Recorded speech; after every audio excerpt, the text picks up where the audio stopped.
Brought to you by Penguin.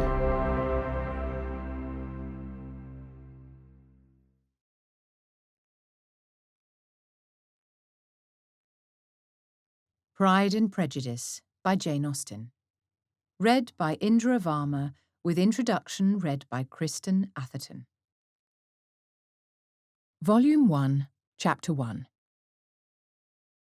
It is a truth universally acknowledged that a single man in possession of a good fortune must be in want of a wife.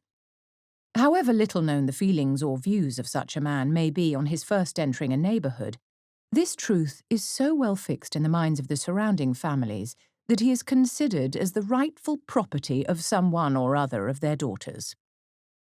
"My dear Mr. Bennet," said his lady to him one day, "have you heard that Netherfield Park is let at last?" Mr. Bennet replied that he had not. "But it is," returned she, "for Mrs. Long has just been here, and she told me all about it." Mr. Bennet made no answer. "Do not you want to know who has taken it?" cried his wife impatiently. "You want to tell me, and I have no objection to hearing it." This was invitation enough. "Why, my dear, you must know.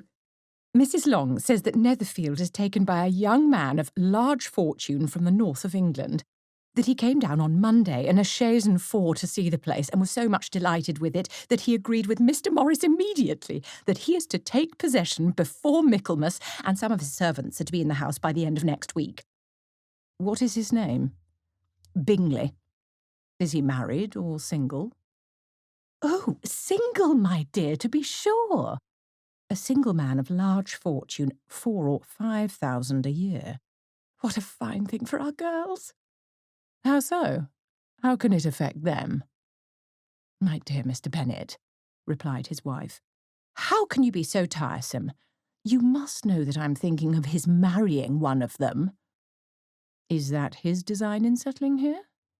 "Design? Nonsense! How can you talk so?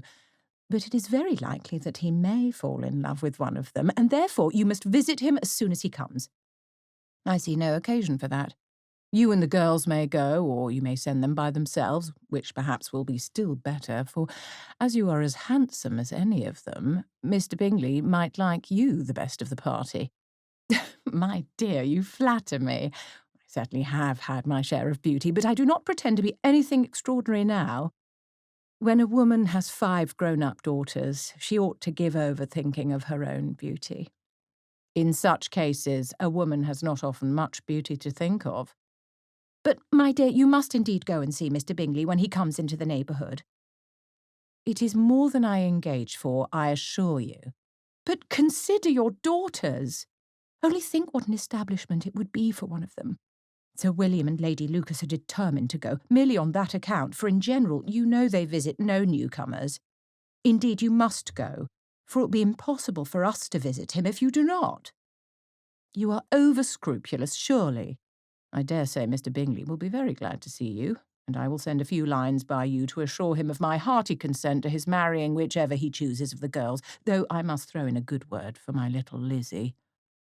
"I desire you will do no such thing. Lizzie is not a bit better than the others, and I am sure she is not half so handsome as Jane, nor half so good-humoured as Lydia, but you are always giving her the preference."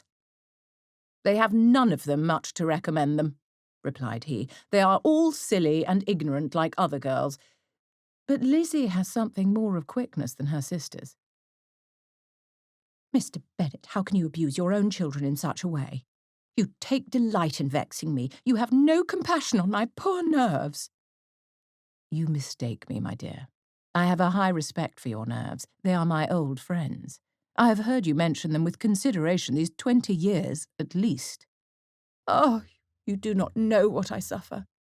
"But I hope you will get over it and live to see many young men of 4,000 a year come into the neighbourhood. It will be no use to us if 20 such should come, since you will not visit them. Depend upon it, my dear, that when there are 20, I will visit them all."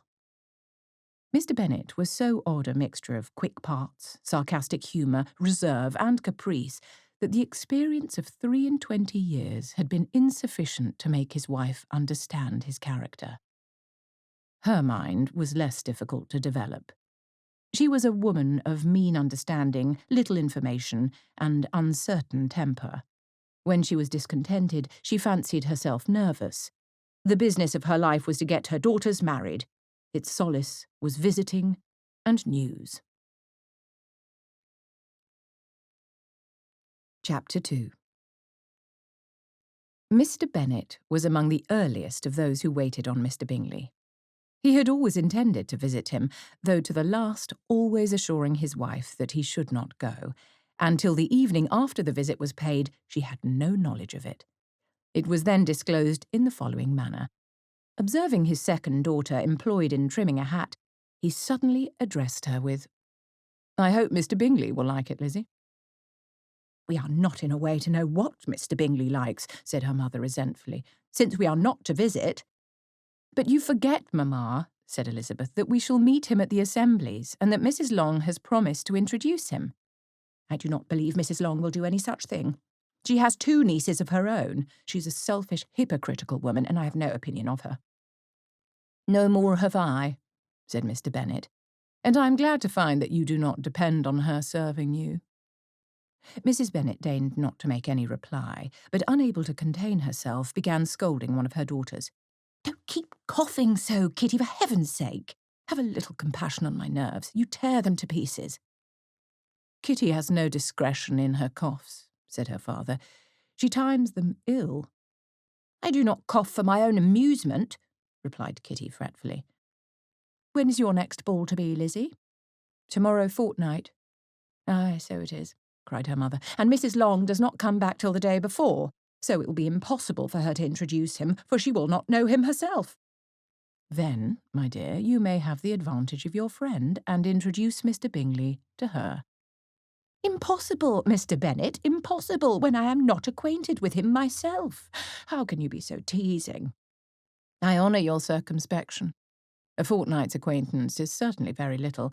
One cannot know what a man really is by the end of a fortnight. But if we do not venture, somebody else will, and after all Mrs. Long and her nieces must stand their chance, and therefore, as she will think it an act of kindness, if you decline the office, I will take it on myself." The girls stared at their father. Mrs. Bennet said only, "Nonsense, nonsense." "What can be the meaning of that emphatic exclamation?" cried he. "Do you consider the forms of introduction and the stress that is laid on them as nonsense? I cannot quite agree with you there. What say you, Mary? For you are a young lady of deep reflection, I know, and read great books and make extracts." Mary wished to say something very sensible, but knew not how. "While Mary is adjusting her ideas," he continued, "let us return to Mr. Bingley." "I am sick of Mr. Bingley," cried his wife.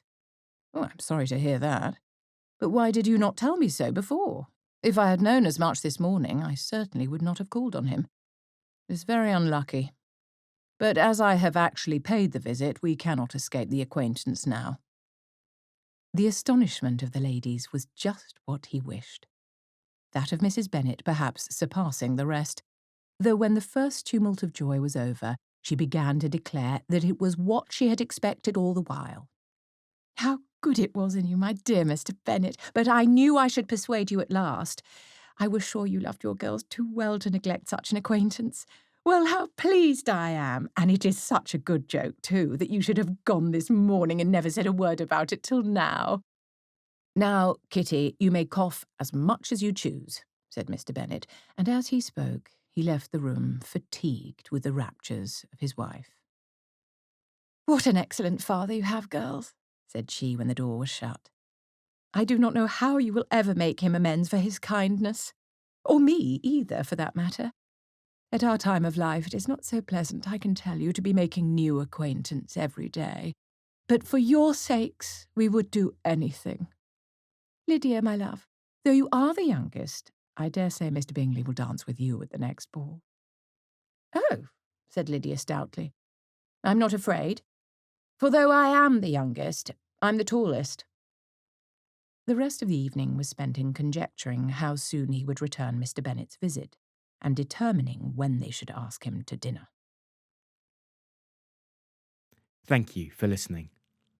To continue the book, head to the link in the description below.